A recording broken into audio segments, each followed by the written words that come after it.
My name is Shannon Crosby, and I'm a registered dietitian with CoxHealth Wellness, and today I'm going to talk to you about healthy holiday eating. The holiday season is a challenging time for Americans who are focused on health and wellness. It's just so easy to overeat and derail your health and fitness goals that may have been established earlier in the year. Faced with 9 weeks of a never-ending onslaught of unhealthy foods between Halloween and New Year's, many people trying to maintain healthy behavior simply give up during the holidays. People have honored traditions in which food is an important part of the celebration. The idea of not being able to eat your favorite holiday foods can be very disappointing. My intent today is not to put a damper on your holiday spirit or completely discourage you. I'm not going to tell you to avoid your favorite holiday food traditions. Instead, I want to focus on the reasons we overeat during the holidays and teach you strategies to balance the overindulgences with healthy behaviors so that you can maintain your health goals over the holidays. You may not lose 20 pounds, but a better goal might be to maintain what you've already worked so hard to achieve and then refocus after the holiday season is over. Given that the average holiday feast is 3,000 to 4,000 calories in and of itself, it is no wonder that many people give up on their wellness goals during the holidays. Research suggests that on average, individuals gain 1 to 2 pounds over this time. Although this amount of weight gain may not seem like much, it can have a long-term impact on health. The problem is related to our inability to lose the pounds we gained after the holidays are over. We accumulate weight slowly as the years pass by. 1 pound a year equals 10 pounds after 10 years, 20 pounds after 20 years. The excess body fat is associated with chronic diseases such as diabetes, heart disease, and cancer. We have to take this seriously. Research also suggests that body composition changes may occur during the holidays, which can increase the risk of future weight gain and disease. Body composition refers to the type of tissue that makes up our bodies. Ideally, we have lower fat mass and more muscle mass because muscle mass is good for our body's metabolic processes. Increased body fat mass leads to inflammation and insulin resistance that can contribute to those chronic diseases. One study looked at college-age students whose weight changed during the holidays. It found that students significantly increased body fat and decreased lean body mass over the holiday season. These results suggest that body weight increases alone may underestimate the potentially dangerous effects of the holiday season. The study also showed that those at highest risk for seasonal weight gain are those who are already overweight. Now we're going to talk about the difference between hunger and appetite. There are two factors, these are the two factors that drive our desire to eat. Hunger is the physiological drive to find and eat food, and it's controlled by our internal body mechanisms, such as hormones, our organs, and the nervous system. Appetite is the psychological drive to eat, and this is affected mostly by external factors that encourage us to eat, like the holidays, the time of the day, feelings of happiness or sadness, memories of pleasant tastes, or the sight of a tempting food. When food is ample, appetite, instead of hunger, mostly triggers eating. When huge piles of food are in our presence, we unconsciously overeat because the sight and smell of abundance triggers metabolic hunger signals and expands our stomach so that we eat more despite the lack of actual hunger. Fulfilling either hunger or appetite brings a state of satiety. Satiety is when we feel satisfaction and no longer have the drive to eat. The hypothalamus is a portion of the brain that regulates satiety. Feelings of satiety occur first when we experience the sensory aspects of food, like the flavor, the smell of the food, the size and shape of it, and the variety of the food offered.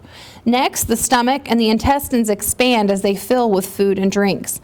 Food that has a lot of water or a lot of fiber or protein promotes satiety because those foods expand the stomach and intestines more than higher carbohydrate or higher sugar foods.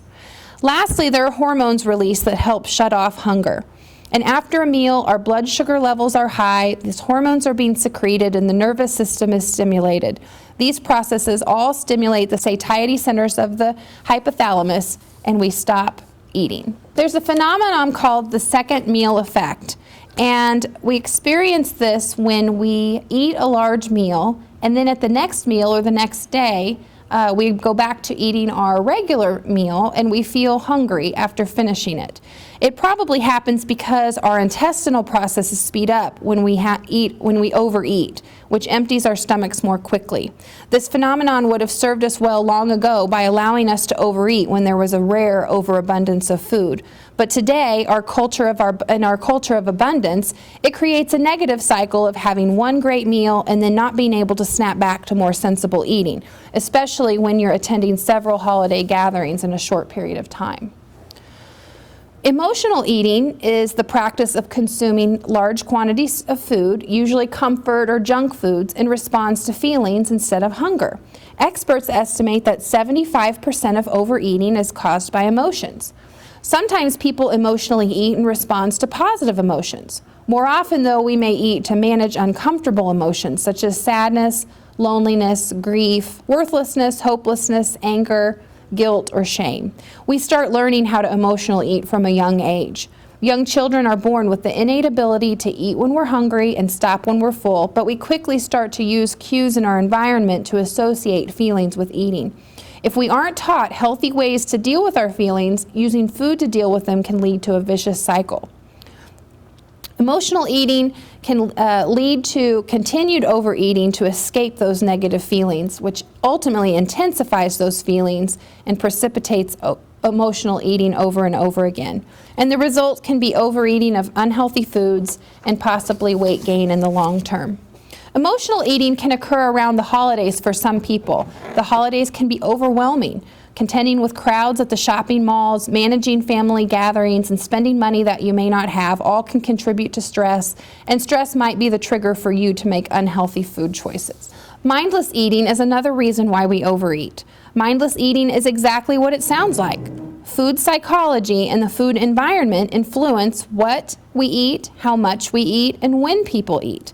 Brian Wansink is a researcher and author that works at Cornell University, and he has coined the term mindless eating and has identified a number of environmental factors that can lead to overconsumption of food during social gatherings. For many people, mindless eating is the major problem with holiday celebrations. Things like an overabundance of food, large portions, a social environment that condones overeating, and lots of distractions can all lead to overeating when we're put in this type of situation. So now we've explored the reasons why we might overeat during holiday celebrations. Now we're going to talk about what you can do about that. First, for people who are hosting a holiday meal, oftentimes we feel pressured to provide a large quantity of food and to provide everybody's favorites at that holiday meal, which results in just an overabundance of typically not the most healthy food. So instead of focusing on the quality or the quantity or the volume of food provided, really focus on the quality of food. The beauty of the presentation, the way that the table looks, using really delicious ingredients, the non-food traditions in your family, maybe saying a prayer of thanksgiving or exchanging gifts, etc. These are all things that add to our satisfaction of a fulfilling holiday meal, not just having a large volume of food or having every single person's favorites present. When you're planning your holiday dinner, think about the CoxHealth plate. Make sure your dinner is balanced. Half of your dinner should ideally be made up of non-starchy vegetables.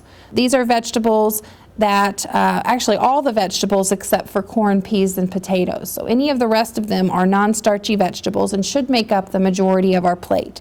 The other half of the plate is divided between starchy vegetables, whole grains, or other carbohydrate sources, and protein.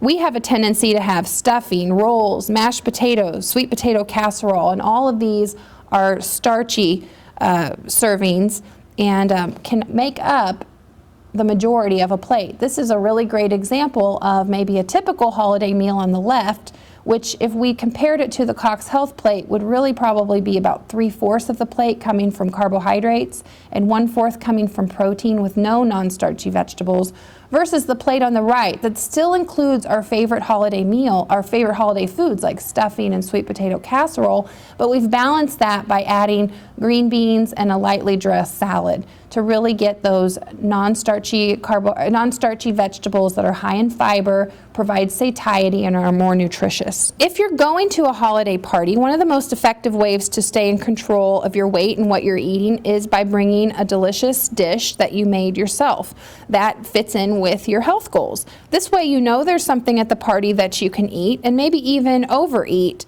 and your host will appreciate one less dish they have to prepare. If you are going to a party with a buffet of food or snacks out, try not to hang out right by the buffet because those mindless eating principles tell us that we're more likely to overeat. If you camp out right by the food, you're probably going to eat it.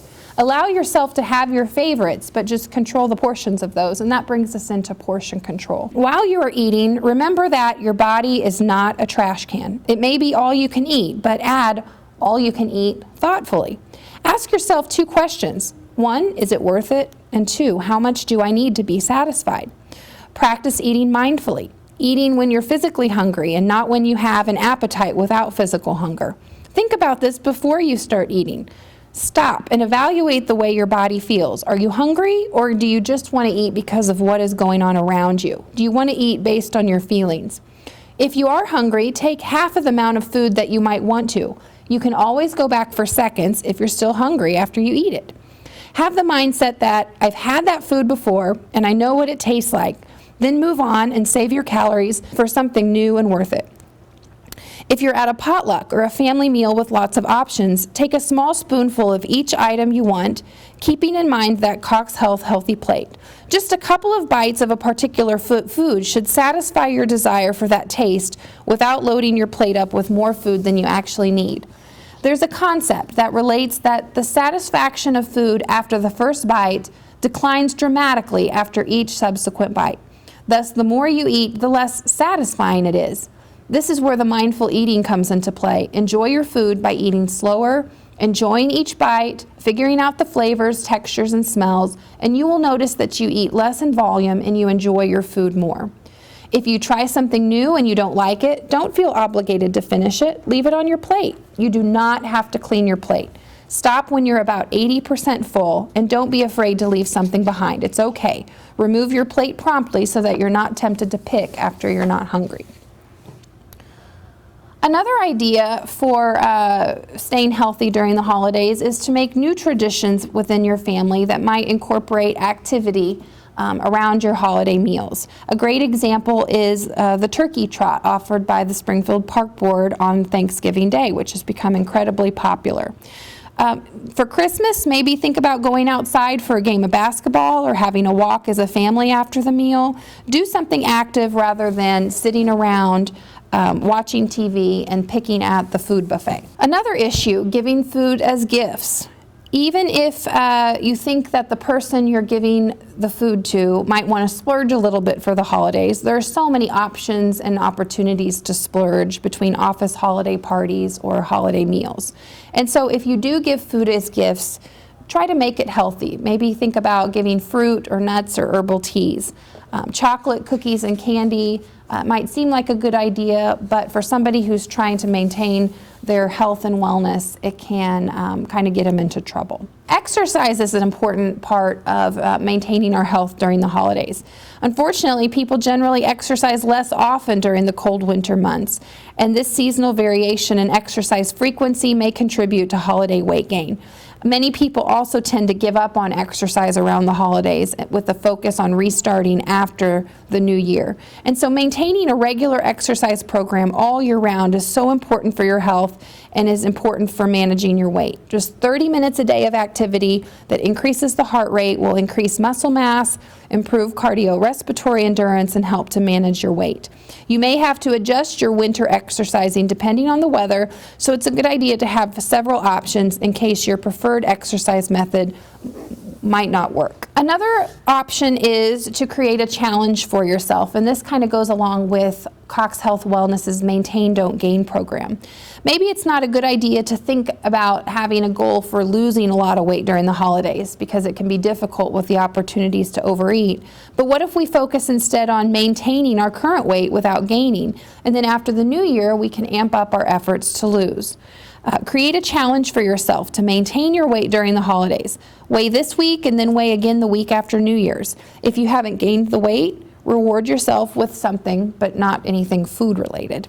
Something that you might enjoy, going to a movie or going, buying something for yourself. You could do this with your coworkers, your friends, or your family. The last thing I want to talk about is balance. Many people who are successful at maintaining a healthy weight do not eat the same amount of calories or burn the same amount of calories every single day. One day they may overeat, while another day they eat less. If you do attend a holiday party and splurge, balance that by maintaining your exercise program through the holiday season. Exercise is a great way to keep that weight off even when your food intake is a little higher. If you splurge at a holiday meal or party, eat healthfully the next day and for the rest of the week. Don't beat yourself up and get into that cycle of dieting and guilty feelings about overeating that lead to more overeating. Thank you for listening to this presentation. If you have any questions, you can email me at shannon.crosby@coxhealth.com.